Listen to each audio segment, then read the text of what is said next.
Hello and welcome to Sassy Kate and Ren. So today we are going to be making what I very biasedly think of as the best pie crust. So we've got 5½ cups of all-purpose flour in a very large mixing bowl. We're going to add to that 2 teaspoons of salt. We're just mixing in our salt and our flour.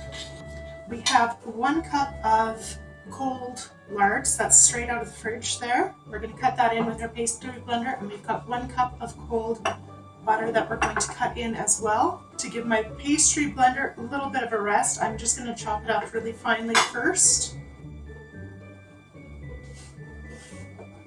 Given that this is cold butter, it does of course chop very easily.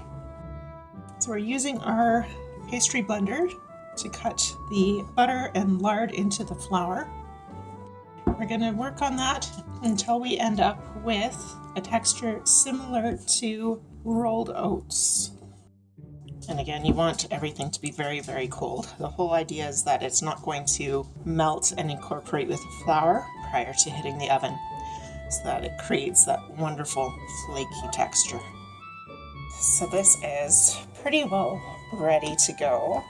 We're just going to hunt around in the bowl, make sure there aren't any last remaining large chunks. But you do just want it to have this slightly oatmeal look to it. Once you've got that all together, you should be able to squish it together. It should hold, and then just be able to crumble apart again. So that's kind of the consistency you want. At this stage, we're going to add in our wet ingredients.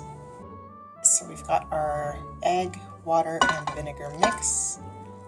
We're just going to get in there and mix that all together. You don't want to overwork this.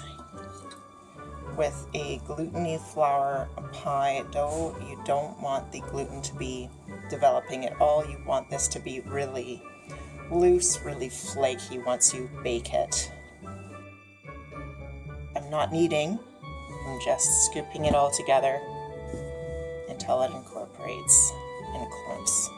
If after you've been doing this for a little bit, you're finding that it's not really coming together, you can add a splash more water, hardly any at all. You don't want too much liquid in this.